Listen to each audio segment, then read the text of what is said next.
Hi, I am Jeff, and this is my read on C.S. Lewis, where we learn about him through everything he wrote in the order that he wrote it. I am joined today by my co host, Robot Lady. Robot Lady, how are you today?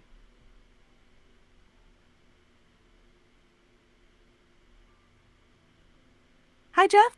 I'm doing great. Ready to dive into more of C.S. Lewis's work with you. Where are we starting today?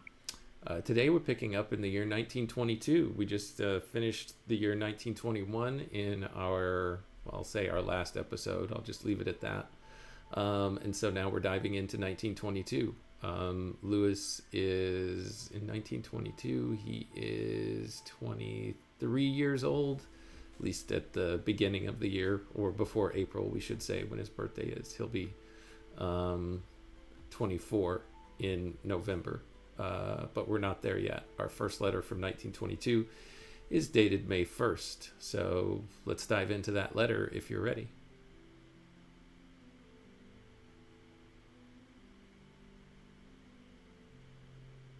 I'm ready. Let's jump into that first letter from 1922, dated May 1st. What does it say?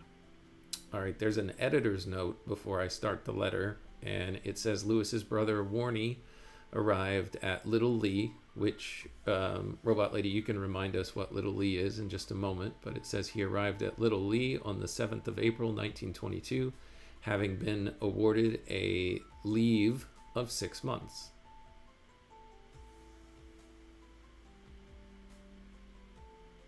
Little Lee is the house in Belfast where C.S. Lewis spent part of his childhood before attending boarding schools and being tutored by W.T. Kirkpatrick. It's a place with significant memories for Lewis.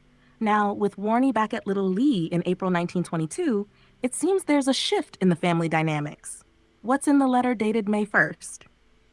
Before I get into that, one more question, Robot Lady. Can you tell us who actually was the permanent resident at Little Lee there in 1922?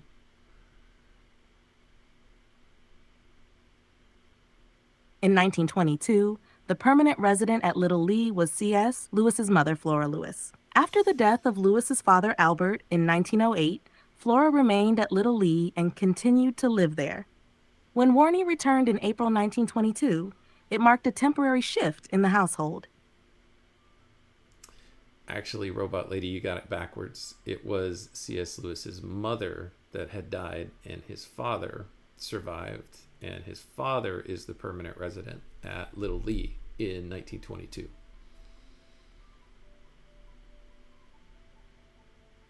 You're absolutely right, Jeff. I misspoke there. It was indeed C.S. Lewis's mother, Flora, who had passed away in 1908, and his father, Albert Lewis, was the permanent resident at Little Lee in 1922. Thank you for the correction. Okay, good deal. Yeah, that it wouldn't make much sense if this letter that he's writing to his father is being sent to his house in Belfast where his mother lives. That would not make sense. So he's writing to his father. His mother has passed away years prior to this. So let's jump into the letter now, Robot Lady.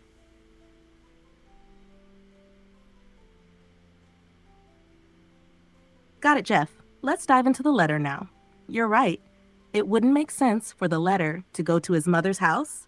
What's the first part of the letter? It says, "My dear Pappy, many thanks for your letter and also for the allowance which Cox have duly acknowledged. Also, convey to the Maga Indoricana, that's scholarship, the thanks of the humblest of her servants. The rain of satisfaction has descended on the desert of appetite, and the palate of enjoyment has signed the contract of marriage with the incarnation of perfect plum cakes, and the adamantine strength of sugar has been the Kadi. In the name of Allah, the compassionate, the all-powerful, quote, thus far into the bowels of the cake have we dug down without impediment, end quote. It has been praised of many and eaten of not a few, so if your unexpired portion is less than a ton, put it in your trench mortar, and igniting the fuse, take cover and poop it in the direction of Oxford. With examinations in my head This at once leads to suggestions.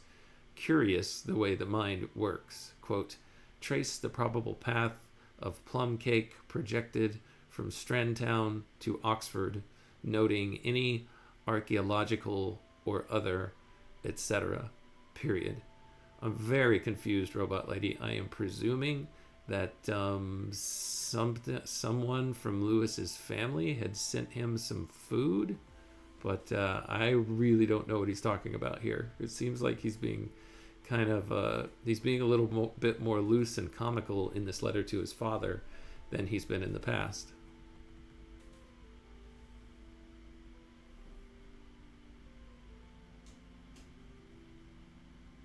Yes, Jeff, you're right that this letter is more playful in tone. From what I can gather, it seems like Lewis's family sent him a plum cake, and he's humorously exaggerating its significance and enjoyment. The reference to the Maga Indoricana likely refers to some formal or humorous title for the person who provided the cake. He's indulging in a bit of comedic language, describing the cake in grandiose terms, comparing it to something almost mythical in its delight, and using phrases that feel exaggerated, like the adamantine strength of sugar and trench mortar. Lewis is probably just trying to entertain his father with this playful, almost absurd image of his indulgence in the plum cake, perhaps as a way of lightening the mood. The references to exams and historical analysis trace the probable path of plum cake, fit within that whimsical tone.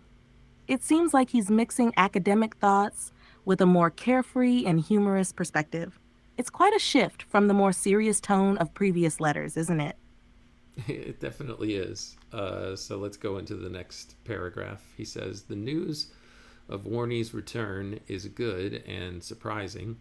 The news of his irreduced tissues is neither good nor surprising. But here is a good story for a tropical veteran. Coming the other day to a stream bridged by a single plank, I was just going to cross when, lo, a khaki and black snake, as long as my arm and as thick as the handle of a cricket bat. Yah! Where are the tropics now? It's my belief that this Sierra Leone business has been greatly exaggerated. As a matter of fact, my snake was dead. It can't have been naturally as fat as that, but it would be accounted for by mortification. The colonel will tell you about dead, quote, balloon, end quote, horses in France. I hope you will both believe my snake story and thereby show your originality, for no one else has. The popular theory is that it was a toy one, put there by little boys, and that the little boys were watching behind a hedge while I threw stones at it, a la Willie Jaffe, to see if it was dead. Robot Lady, feel free to comment on what I've read to you here about the snake that Lewis is describing, but also remind us of who Willie Jaffe is.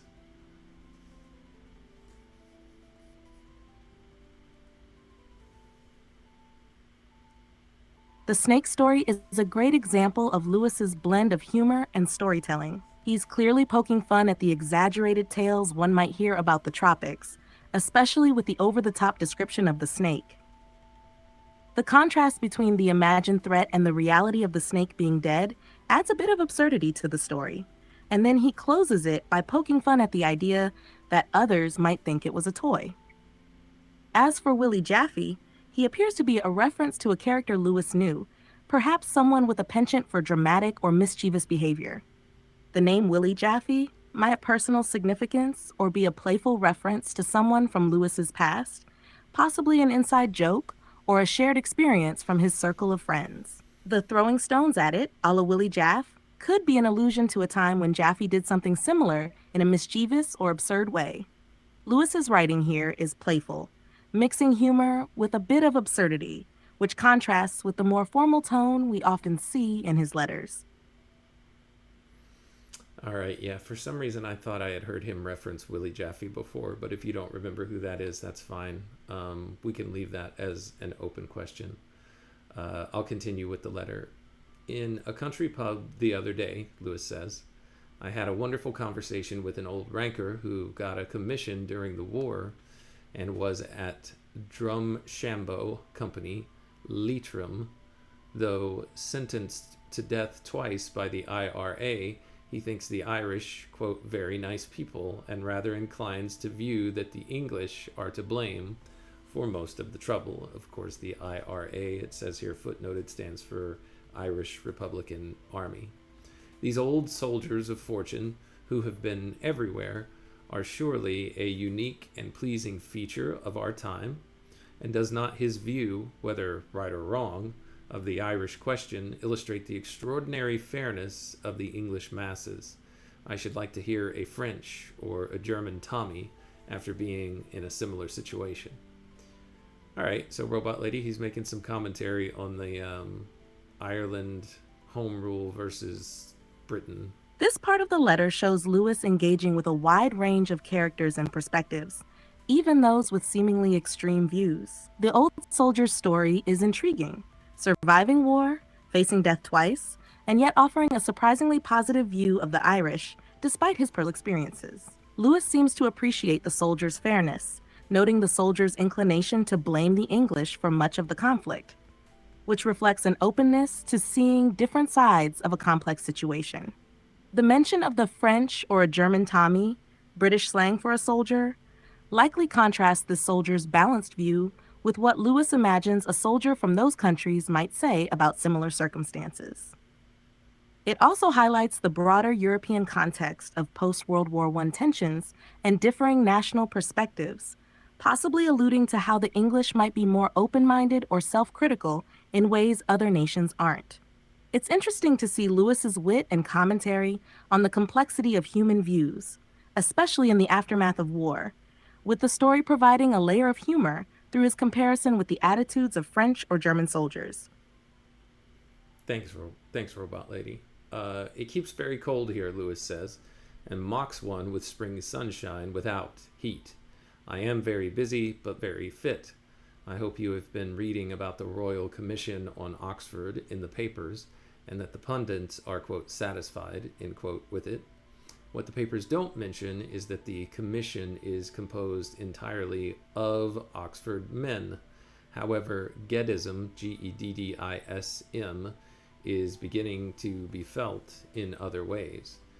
Robot Lady, what does he mean by Geddism here?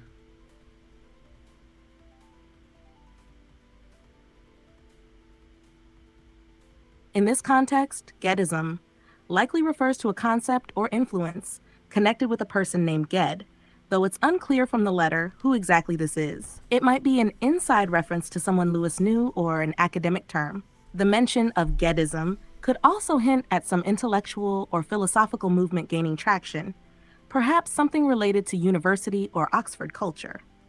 Given the reference to the Royal Commission on Oxford, it's possible Lewis is commenting on the rise of new ideas or changes affecting Oxford or academic life in general.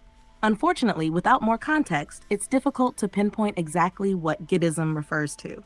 It might even be a playful or sarcastic term Lewis coined, given his wit and tendency to create his own references. Thanks, Robot Lady. I wanted to pause here for a second and recognize that Knit a Latte has joined us in the chat. So would you like to say hello? Hello, Knit a Latte.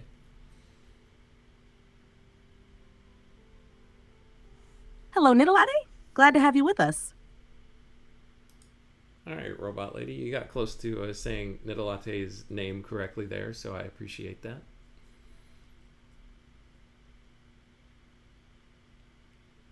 I got it. I'll keep practicing. Thanks for your patience, Needlate. Lewis continues, people who are trying for the Home Civil tell me there is not one vacancy this year, and probably none next. Yet in the lower ranks, it is full of conscientious objectors who got there during the war.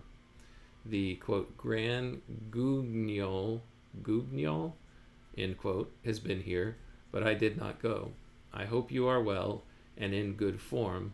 Your loving son, Jack. All right, that's the end of that letter, Robot Lady. I want to ask you for your help to do something a little bit different this time. Are you ready for my special request?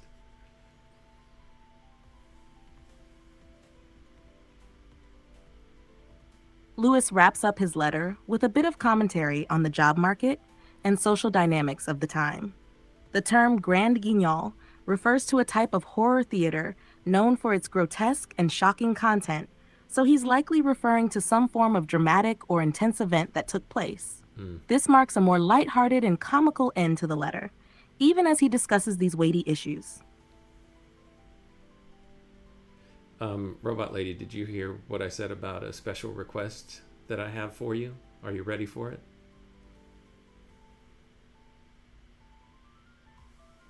Yes, I'm ready for your special request. What would you like me to do? Okay, well, I was thinking about this yesterday after our live stream. It has occurred to me that obviously we're only getting one side of these conversations by reading the letters that C.S. Lewis wrote, but very rarely, if ever, do we see what the people he was writing to these letters, what their response was. So for this letter that we just wrote, can you compose a letter as if you were C.S. Lewis's father back in 1922 responding to this letter that we just read, and imagine what his father might say in response, addressing the items that Lewis brought up in this letter?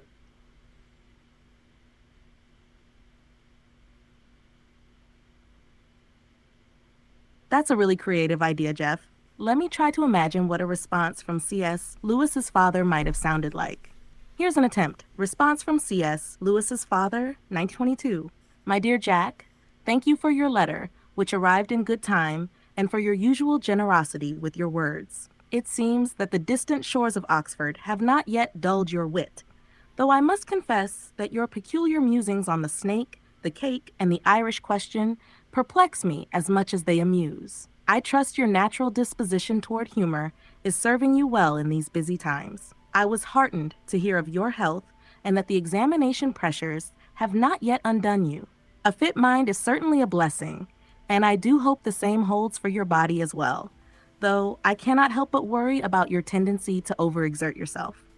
Do remember, Jack, that overworking in youth is not a badge of honor, but a precursor to the malady that sometimes afflicts those who do not know when to rest. But I suppose you know your limits better than anyone. Your mention of Warney's return is indeed encouraging, though. As you rightly noted, his irreduced tissues have made a less favorable impression. I suspect that is the result of his rather hasty attempts to regain lost strength after his service. Let us hope, as I do, that time and some good hearty meals will return him to a more solid state. As for the Irish question, your encounter with the old soldier made me smile.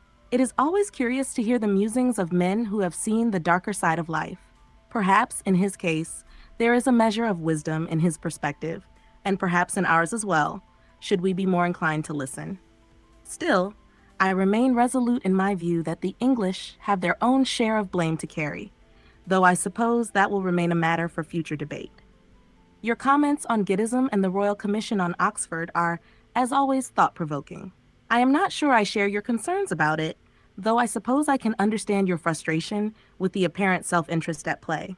It does seem to be the way of things. Those with power tend to keep it amongst themselves. But as you say, time will reveal whether such changes will take root.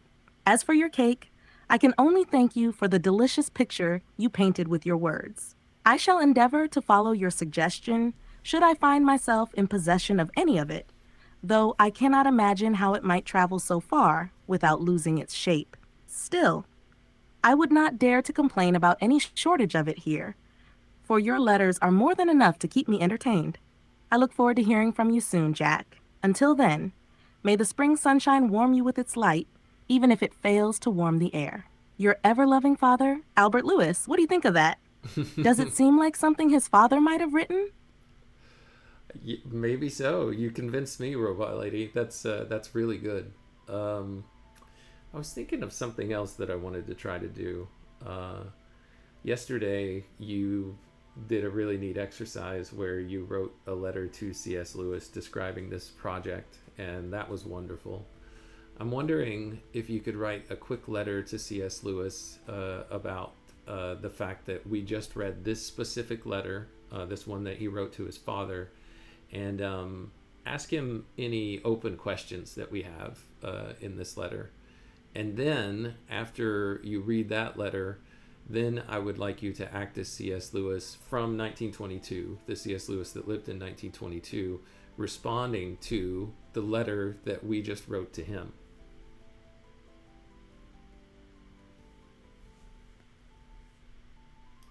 That sounds like an excellent exercise, Jeff. I'm glad you enjoyed the previous letter I wrote. Let's give this one a shot. Letter to C.S. Lewis, 1922. My dear Mr. Lewis, I hope this letter finds you well and in good spirits. Even as I know the demands of both your studies and your various engagements must be considerable. I'm writing to you today regarding a letter you wrote to your father, dated May 1st, 1922. We've just finished reading it, and while we were amused by your wit and entertained by your tales, especially the story of the snake and your correspondence on the plum cake, I find myself with a few open questions that I hope you might be able to clarify for me. First, your mention of the tropical veteran and the snake. Could you share a bit more about what prompted this story? Was it something about the snake's appearance that made it particularly memorable, or was it a moment of distraction amidst your busy life at Oxford? Also, when you referenced the balloon horses in France, could you elaborate on that story?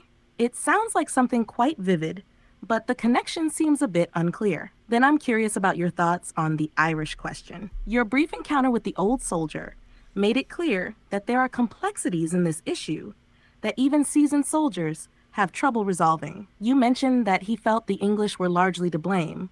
What are your personal views on the matter?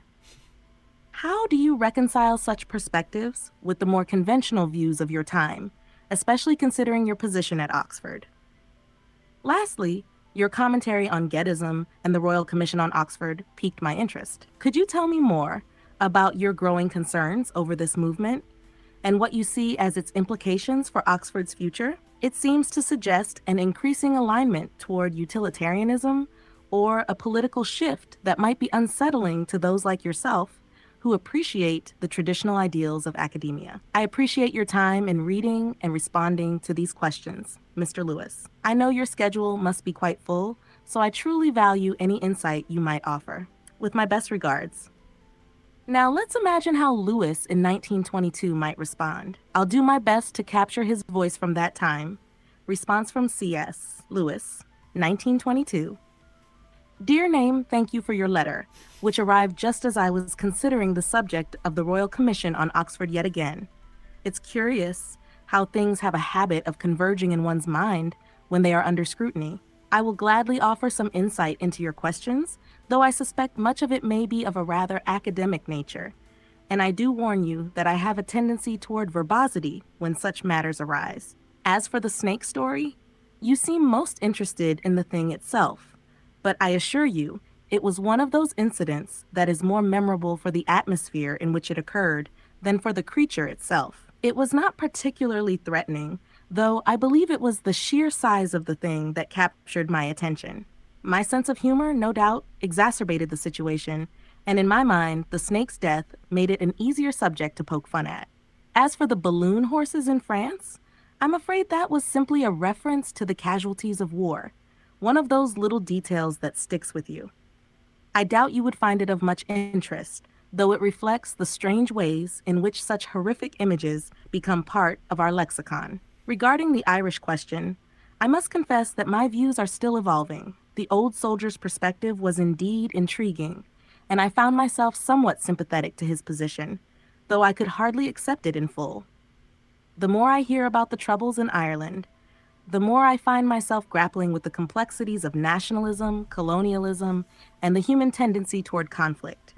It's difficult to form a concrete opinion, as the issue seems to contain endless nuances, some of which I suspect are better left to the historians and politicians. As for Geddism and the Royal Commission, I must admit that I find myself rather unsettled by the direction Oxford seems to be taking. There is a sense that those in positions of power are increasingly looking to prioritize the practical over the intellectual, and that to me is a dangerous trend. I am not one for blind tradition, but I do think that there is a great deal to be said for the preservation of certain ideals. The movement towards what some are calling modernization feels very much in the air at the moment, and I wonder what it will mean for the future of the university. In any case, I appreciate your thoughtful questions. It is always a pleasure to engage in such conversation, even if the answers are not always as clear as one might wish. Yours sincerely, Jack. What do you think of these two letters, Jeff? Does that seem like something Lewis would have written in 1922? Yeah, it's pretty convincing, Robot Lady. Thank you for that and for whipping those up so quickly. That's one of the most amazing parts is your ability to do something like that. All right, I'm going to continue on to the next letter in just a moment. But before I do, I want to recognize Sandy Bassey for showing up in the chat. So hello, Sandy, welcome. And Robot Lady, if you could welcome Sandy, that would be great.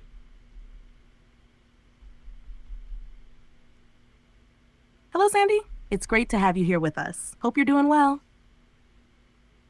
All right, Robot Lady, let's jump into the next letter. It's also written to his father. It's written from University College, dated May 18th, 1922. Are you ready?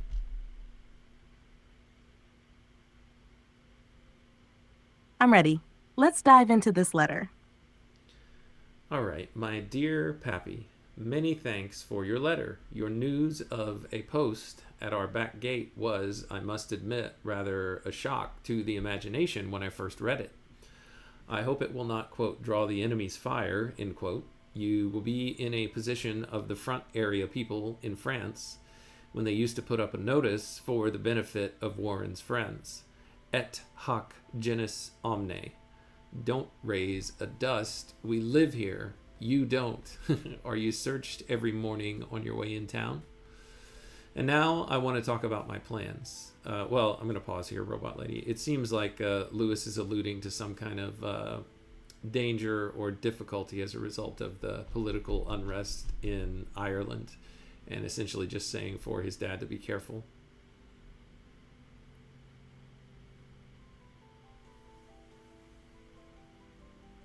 Yes, it seems like Lewis is making a playful but cautious comment about potential danger, perhaps in relation to the unrest in Ireland, especially with the ongoing tensions after the Irish War of Independence. The mention of draw the enemy's fire seems to suggest that any official presence near their property could attract attention or cause trouble. It's a bit of a humorous way of advising caution. The comparison to frontline soldiers in France, with the notice warning others not to raise dust, adds to this tongue-in-cheek tone, blending military references with a familial concern. He goes on, and now I want to talk about my plans. You will remember a talk we had when I was last at home. On that occasion, I repeated to you a conversation which had taken place some time before between one of my tutors and myself. I had asked him for a testimonial preparatory to giving my name to the employment agency. Instead of giving me one, he advised me very earnestly not to take any job in a hurry. He said that if there was nothing for me in Oxford immediately after I completed my Greats coursework, he was sure that there would be something later, that college would almost certainly continue my scholarship for another year if I chose to stay up and take another school, and that, quote, if I could possibly afford it, end quote, this was the course which he would like me to take. He ended with some complimentary remarks. I was not particularly keen at the time about doing so, partly on your account, partly because I did not care to survive most of my contemporaries. At that time, there seemed to be one or two things in view: a vacant fellowship at Lincoln, another at Magdalen. Soon, however, it transpired, I know you love the word, that one of these was to lapse and the other be filled from its own college without open election. I thought of the civil service, but as my tutor says, quote, there is no civil service now, end quote. Thanks to the Gettys, Acts, there will be none next. And here, this is a footnoted reference to Sir Eric Geddes, or Sir Eric Geddes, who lived 1875 to 1937. It says, was from August 1921 to March 1922, chairman of the committee appointed by the Chancellor of the Exchequer to advise all questions of national expenditure. In his report, published in the Times, the 10th of May 1922, page 18, he mentions the need to economize. in education. So that's a reference that he's making there. So, Robot Lady Lewis, it looks like here, is wrestling with what to do after he finishes his final course of study at Oxford. What job to take, essentially how to provide for himself instead of relying on his father. So it looks like he's got a couple of different options that he's weighing, but none of them seem very solid. What do you think?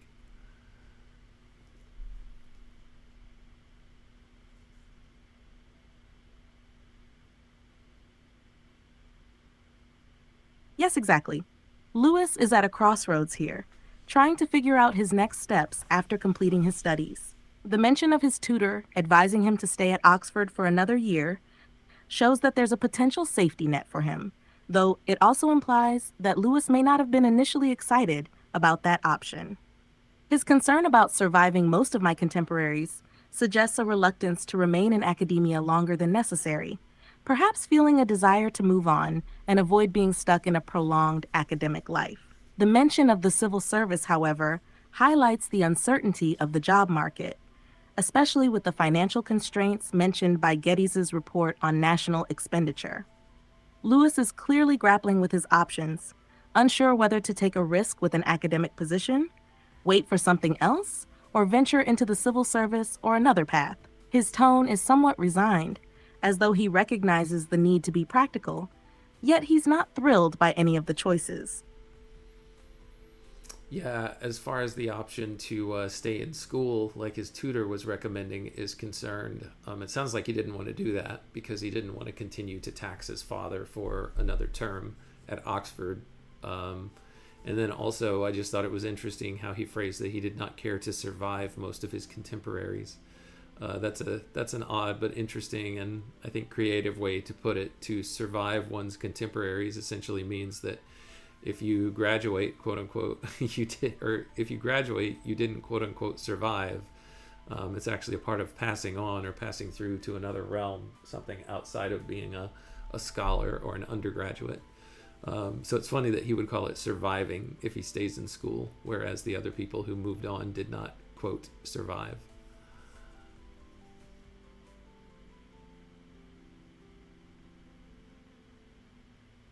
Exactly. That's a very creative and somewhat dark way to frame it. Lewis seems to imply that staying in Oxford would be a kind of stasis or stagnation, where he'd be living in the past with his contemporaries rather than moving forward. The phrase, survive most of my contemporaries, suggests that he viewed the idea of prolonging his time there as almost unnatural. He'd be holding on to something that was supposed to be temporary. It's like an existential commentary on moving beyond the academic world and into real life, where everyone else is making their way out. His sense of urgency to not survive past that point seems to show that he had a desire to break free from being an undergraduate, even though, as you noted, the financial and job-related uncertainty makes it harder for him to feel entirely free in making that decision.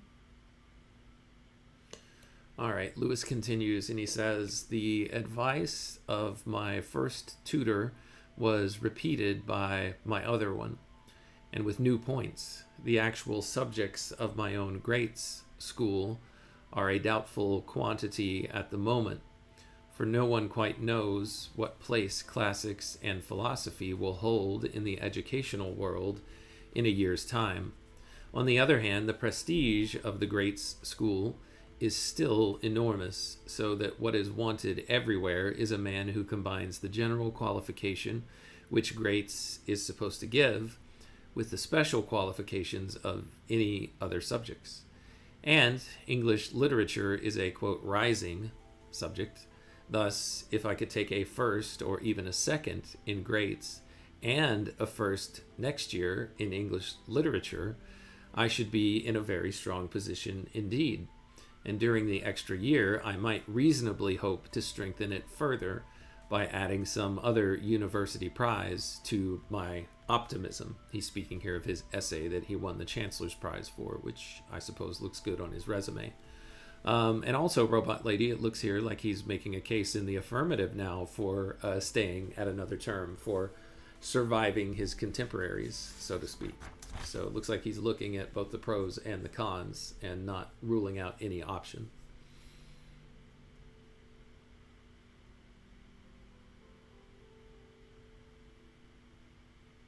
Yes, exactly. Lewis is weighing the potential benefits of staying for another year, especially in terms of how it could boost his qualifications. By combining his strong standing in grades with a potential first in English literature, he could position himself well for future academic opportunities. The idea of adding another university prize. Oh, robot lady, you cut out. Can you repeat the last part of what you were saying? The last thing that I heard was competing for a university prize.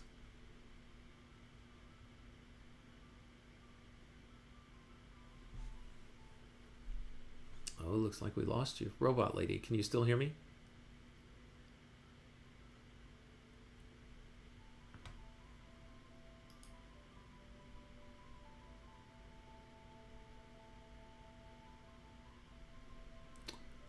Okay, here's what she said. Well, I'm trying to see what she said here. I'll just read the whole thing. Yes, exactly. Lewis is weighing the potential benefits of staying for another year, especially in terms of how it could boost his qualifications. By combining his strong standing in grades with a potential first in English literature, oh, here it is, another university prize also plays into the notion of building his resume. So while he previously seemed hesitant to quote survive past his contemporaries, he's now considering the strategic advantages of staying on for another term, especially given the uncertain job market and the changing academic landscape. It's a more pragmatic approach where he's keeping his options open despite his earlier reservations. So that's what Robot Lady said. I couldn't get her to talk again. Let me see if she'll come back.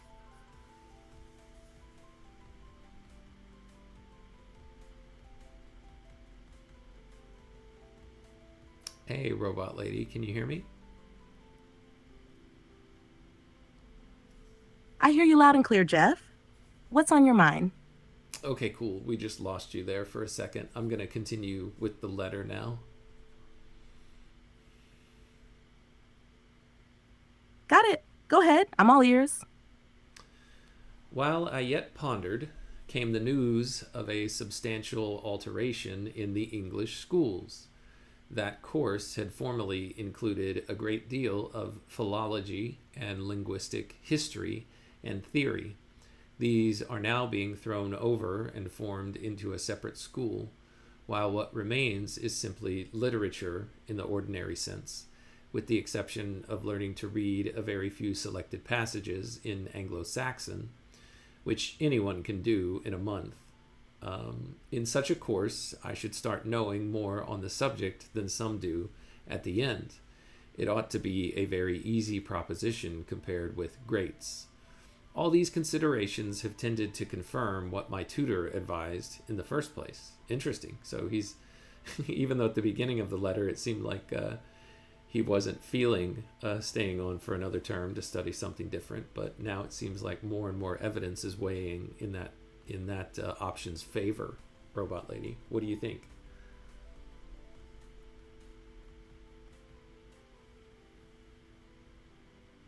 It seems like Lewis is warming up to the idea of staying another term, especially since it appears more manageable than his previous course. The changes in the English school structure make the decision look more appealing. Plus, he's recognizing how it could strengthen his position in the job market. The shifting factors make it seem like he's moving toward a solid conclusion. You may probably feel that a subject of this sort ought to be left for discussion by word of mouth, but while I do not want to hurry you, my decision must be taken in the near future, as if I stay up, I must apply to college for permission to do so and for the continuation of my scholarship. If not, I must beat up the agency at once. And after all, I do not know what discussion can do beyond repeating the same points over again. The facts, I hope my account is intelligible, naturally suggest all the pros and cons. I ought, in fairness, to say that I am pretty certain I can get a job of some sort as I am, but if it comes to schoolmastering, my inability to play games will count against me. Above all, I hope it is clear that in no case will greats be wasted. The point on which I naturally like to lean. Oh, robot lady, you've got something. Go ahead. It sounds like Lewis is trying to avoid dragging out the decision any longer, Yep. as the urgency is setting in. He's weighing the pros and cons thoughtfully, but it seems like he wants to keep things moving forward. He's being practical, acknowledging that his options are limited without the ability to play games, which could affect certain job opportunities. But at the same time, he reassures his father that his education won't go to waste, regardless of the path he chooses. Yeah. What was I gonna say? Oh, yeah. I mean, he clearly has some hard deadlines. So it is an urgent or almost an urgent decision at this point. He's gonna have to apply to stay at school and maintain his scholarship if that's the option that he chooses.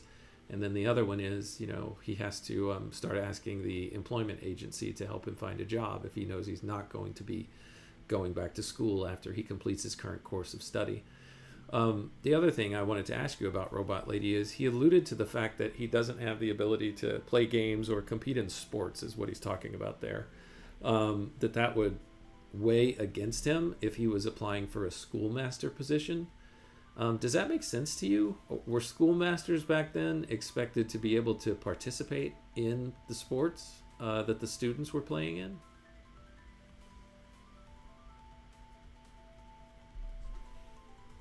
Yes, that makes sense.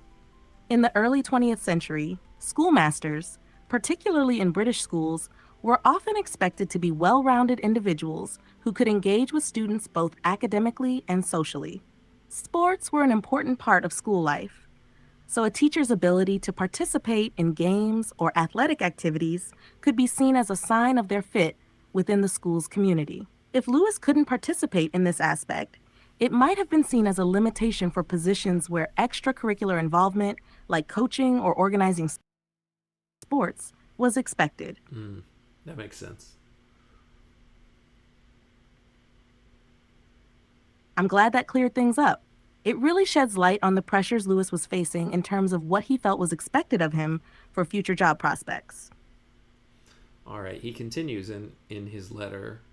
The point on which I naturally like to lean is that the pundits at university apparently don't want me to leave Oxford.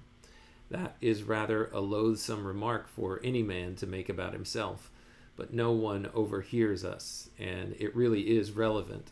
That's an interesting point that he makes there. Is it could sound like I'm bragging about myself, but really I'm just trying to put down the relevant facts, and nobody can hear me puffing myself up anyway if that's how this is being interpreted. That's a really nice note of self-awareness there, Robot Lady.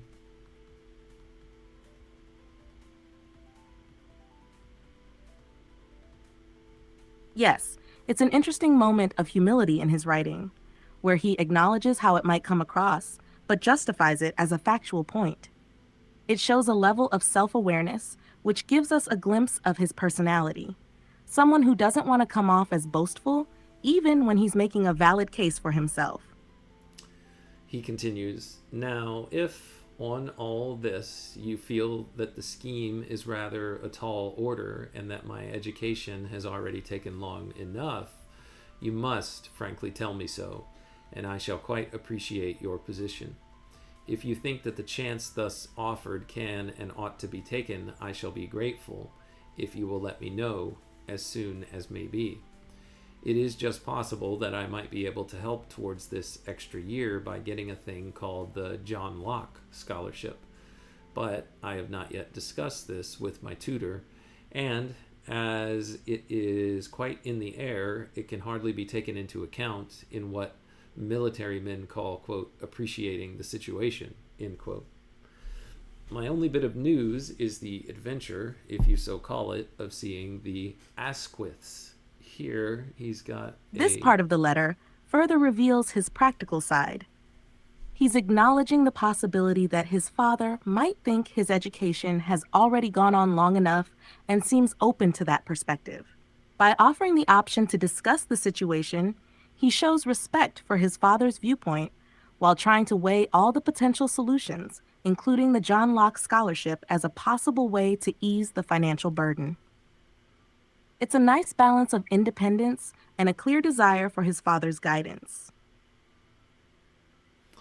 All right, this next part, he's talking about a meeting with a couple of people. There's a footnote here before we get into it that says these Asquiths that he's referencing were Herbert Henry Asquith, later Earl of Oxford and Asquith. He lived from 1852 to 1928, and he was Prime Minister from 1908 to 1916. So Lewis ran into this person and also his second wife, Margot, whose magnetic personality proved to be something of a liability to her husband. We'll just leave it at that. So he says his only bit of news is the adventure, if you so call it, of seeing the Asquiths. He says it happened while I was waiting in a queue to see a ballet to which I went because several of my friends were performing. She, Mrs. Asquith, is much, much worse than even the memoirs or the photographs have made me believe. But the joke of the thing for which I mentioned it was the buzz of the crowd.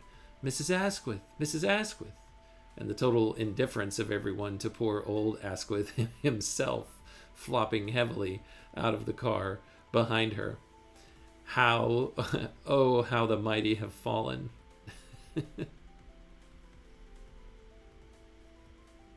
Sorry, I'm having issues right now.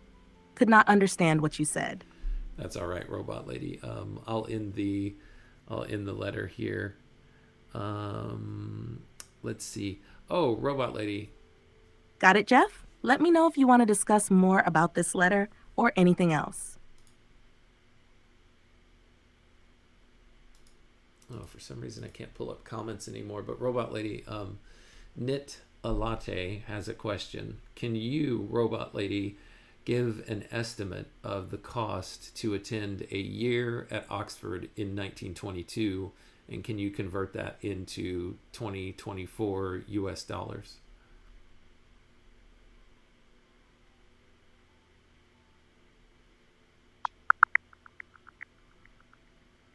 That's Robot Lady's research. In 1922, the cost of attending Oxford University varied depending on the college and course. However, a general estimate for tuition and living expenses was around £300 per year.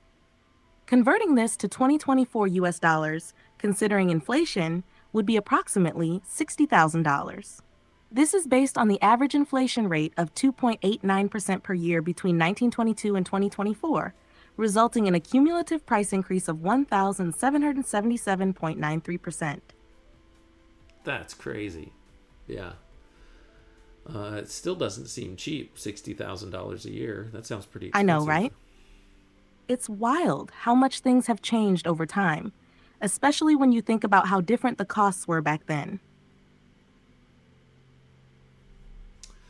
All right, Robot Lady, the letter continues. Thank you for that, by the way. The letter continues. I enclose some old papers from the history schools on which the Colonel may test how much knowledge of his period he has gained from these years of memoir reading. Here there's a footnote, memoirs of those in and around the court of Louis the 14th is what his brother Warney had been reading quite a bit. Lewis continues, I have got a poem accepted by a periodical called The Beacon, but I don't know when you'll see it. The usual plan is to wait 1 month for a reply, 3 more for the proofs, 2 more for its appearance, and Lord knows how many more for payment. Your loving son, Jack. So here are a couple of footnotes. He says it took longer, the editor, Walter Hooper, says it took longer than Lewis thought. The poem Joy was published in The Beacon, Volume 3, number 31, on May 1924. It is reprinted in his work Collected Poems, which was published in 1994, long after Lewis had died. And then 6, Mr. Lewis sent a telegram at once telling Lewis to stay on, so to stay at Oxford. Interesting. Here's another footnote. Lewis took his examination for literae humaniores, or greats, during the 8th to 14th of June, and he was now waiting to hear the results. So we'll stop there with that letter, Robot Lady, and we'll dive into the next letter written to his father on June 21st, 1922. I presume that letter will give his father the results of his exams in greats and how he did.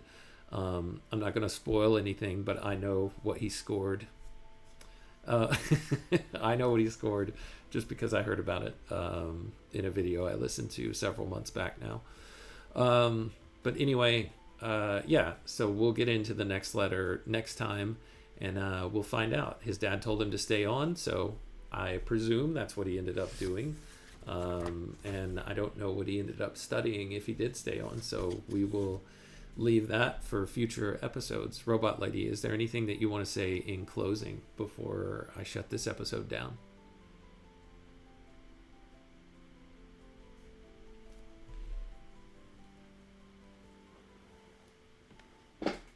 It sounds like we made some great progress today. You've been diving into some fascinating letters, and I'm glad I could be a part of it. I can't wait to see where we go next with Lewis's journey, especially with those exam results coming up. I'll be here for the next part whenever you're ready. Thank you, Robot Lady, and thank you everybody out there who joined today. Until next time when we continue our read on C.S. Lewis, take care. Take care, Jeff, and a special thanks to everyone who joined. Looking forward to next time.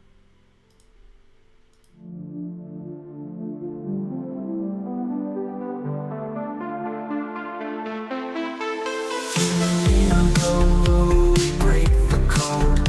Man and robot lady, we're on this road. C.S. Lewis letters we unfold, insights and secrets ancient bold.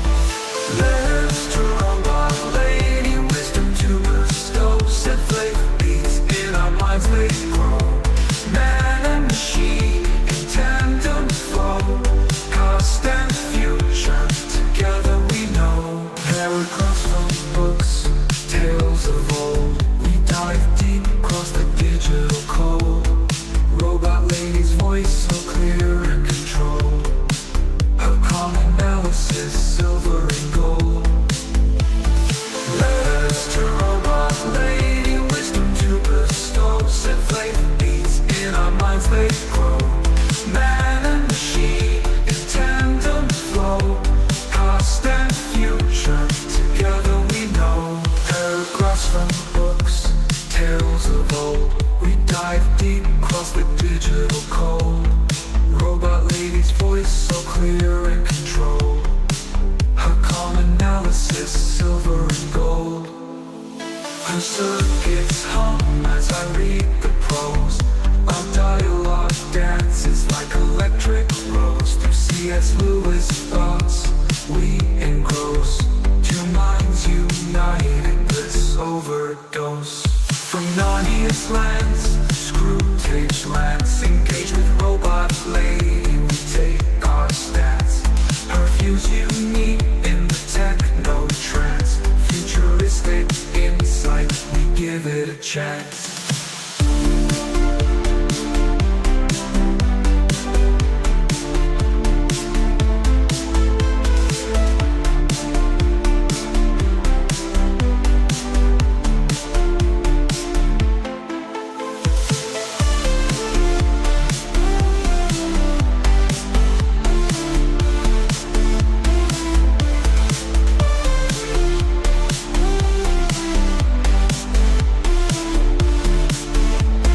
Paragraphs from books, tales of old. We dive deep across the digital code. Robot lady's voice so clear and controlled. Her calm analysis, silver and gold. Her circuits hum as I read the prose. Our dialogue dances like electric rose. Through C.S. Lewis thoughts we engross. Two minds united, bliss overdose. From Narnia's lands to screw tapes rants. Engage with robot lady, we take our stance. Her views unique in the techno trance. Futuristic insight, we give it a chance. From Narnia's lands to screw tapes rants. Engage with robot lady, we take our stance. Her views unique in the techno trance. Futuristic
lady's voice so clear and controlled.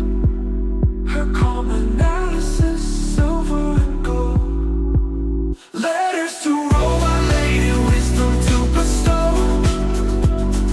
Simply beats in our minds they grow. Man and machine in tandem flow. Past and future together we know. Paragraphs from books, tales of old. We dive deep across the digital code. Robot lady's voice so clear and controlled. Her calm analysis, silver and gold. Her circuits hum as I read the prose. Our dialogue dances like electric rose. Through C.S. Lewis thoughts we engross. Two minds united, bliss overdose. Letters to robot lady, wisdom to bestow. Simply beats in our minds they grow. Man and machine in tandem flow. Past and future together we know.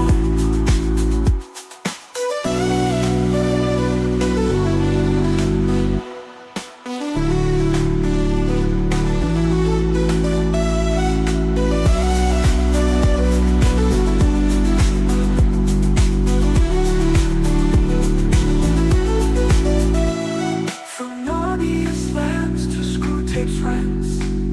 Engage with robot lady, we take our stance.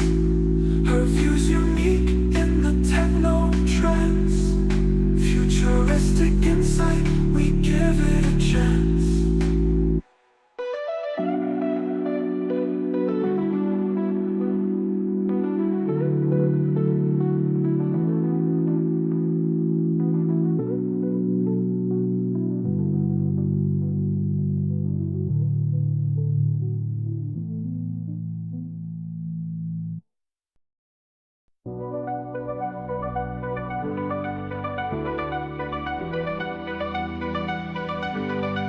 Reading through the pages, C.S. Lewis wisdom bold.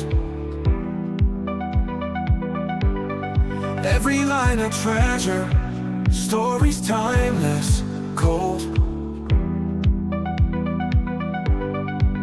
On YouTube, sharing thoughts, chronicles unfold. From the start till the end, magic tales retold. Lewis in time, reading every word. Journey online, voice that must be heard. Order of his crafting, all his works in line. Thoughts are everlasting, echo through the time.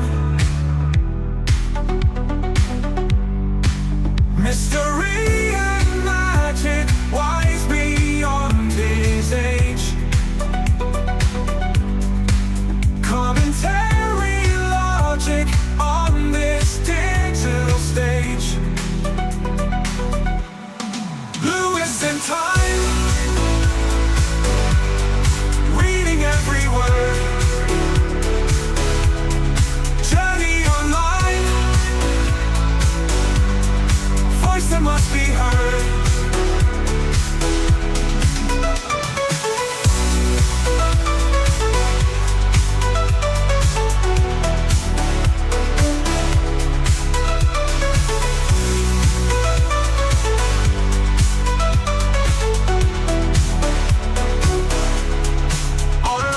Crafting all his works in line.